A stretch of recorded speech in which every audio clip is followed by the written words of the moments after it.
kind of switching gears here. I want to hear a little bit more about your new solo record, BK3. It's your third one out now. Right. And it took you 6 years to actually get it out. I'm just kind of curious why it took that long of a time to actually get it released. Well, you know, I mean, the first album I did, Audio Dog, was really the first time jumping in the pool and figuring out if I could swim and pull off something like a solo record.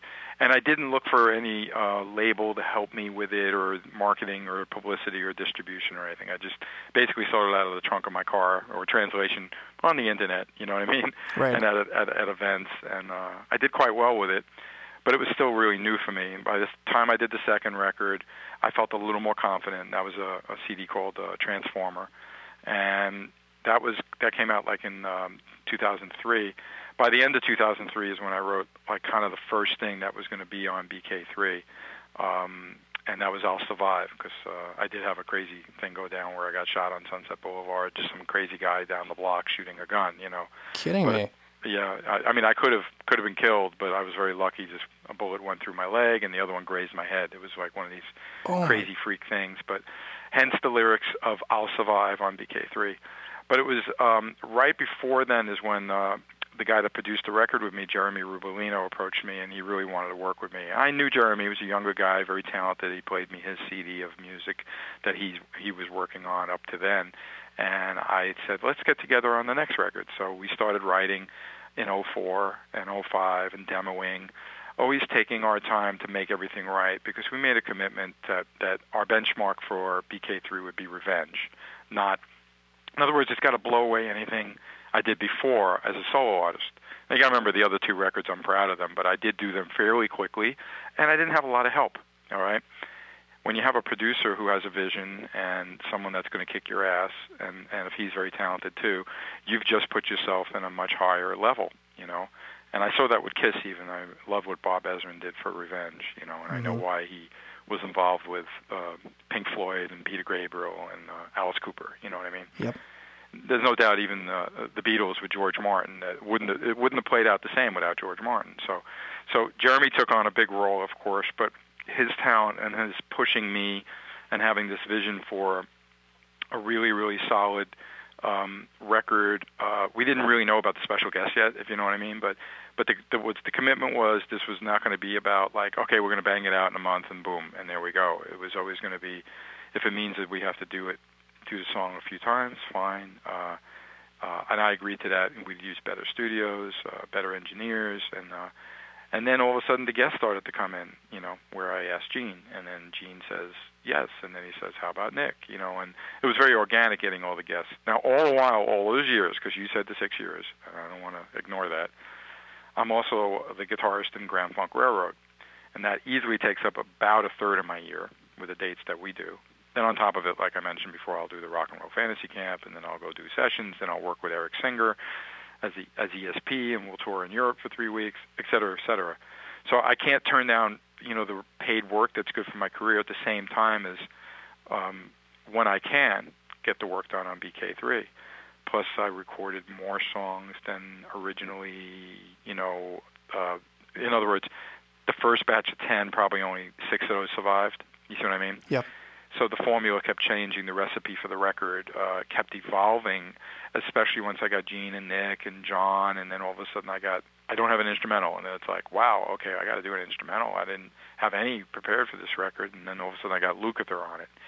And sometimes I had to coordinate my schedule, obviously, with these guest, you know, artists because of their schedules too. So it was a labor of love, all that time and effort, and it was never about well, it has to be done by, you know, I was funding it anyway, so there's no label breathing down my neck, if you get what I mean.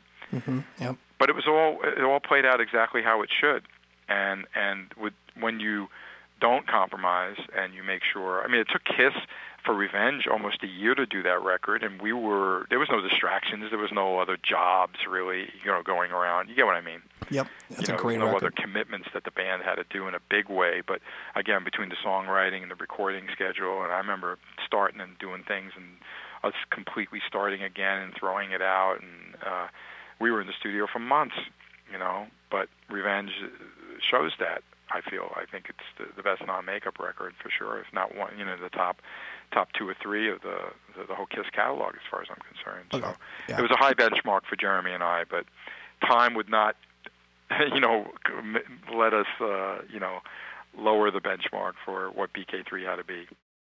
Well, then how about all these aspiring guitarists? What would you say to them? What kind of advice would you give to them, from a kind of a music business industry standpoint, and also just to be, an established guitar player? What do you say to those people that want to follow in your footsteps? Do you recommend it with the music industry the way it is nowadays, or? Well, I mean, it keeps evolving, and new bands break all the time, though. Even though the rules keep changing, and it used to be very old school with how everything was done, a certain machinery, and the internet has changed a lot of things, and the social networking has changed a lot of things. But in the end, it's always about having something unique, great songs, something catchy and memorable. I'll give you an example of a band that's not extremely rock, but I can get why they're being used in car commercials and things like that. But this group like Phoenix has this song that's very catchy. It's just two guitars. The guitars are doing weird things, cool drum part, kind of a weak vocal thing, but it doesn't matter. It's catchy as hell. Next thing you know, it's attached to this and this and this and this, and you see them on TV. I think they're actually a French band. I think I actually Googled them and looked them up. But it's really interesting because they came out of nowhere, obviously, and who knows? I mean, their favorite band could be the Beatles, or maybe it's AC/DC. You wouldn't know. Their song is unique, but it still has elements of rock and roll. You know what I mean? There's still guitars going on. So what I really tell the people that are trying to break into the music business is really you do have to adapt to things. You got to be good at what you do, but I think it's most important that you kind of are realistic also about what's out there, and then in some way take what's best of what you have and the people that hopefully your band that you work with, and make it unique. Make your thing stand out so that it isn't just a clone of whatever's the flavor of the day. I never think that makes it. Think about how Kiss broke. Yeah, they wanted to go the extra mile, or I call it the extra, like giant, 100 miles, 1,000 miles, with the makeup and the stage show being so over the top. But clearly they drew on their influences of Led Zeppelin, the Beatles, the Who, and stuff like that. But they still did it their own way. They didn't ever rip off and sound exactly like any of those bands I just mentioned. You see what I mean? Yep. They just did their own kind of, in fact, in the beginning it was very much of a garage band rock and roll thing. But they were absolutely influenced by everything that came before. But they did it their way. And then they were fortunate to have this concept of how they presented themselves that obviously got them some notice. Some ridicule, too, I guess, right? Mm-hmm. In the beginning. I kind of didn't want to take them seriously when I first heard about them because of the makeup. I was more a purist about stuff like that. But in the end, all it took me was seeing one of their shows and seeing how, I get it now. You know what I mean? Yeah. They're pretty exciting, and this is fun. And, hey, that music rocks, So. Well, we want to thank you for your contributions, Bruce, and thank you for being on Icons today. Sincerely, huge inspiration to all, and it's just been a real pleasure and a privilege to speak with you. So thank you again. Hey, no problem. Thanks for having me. That is the end of part 2. We hope you enjoyed listening to Icons. Check out other segments and guest interviews. If you have ideas for future topics or would like to be a guest on our show, please call 763-412-0771. Icons is produced and recorded by Jason Medvec at Batcave Studios in St. Paul, Minnesota. For Rob Feeney, I'm Sunny Warner, and find me at sunnywarner.com. Thanks for listening to Icons.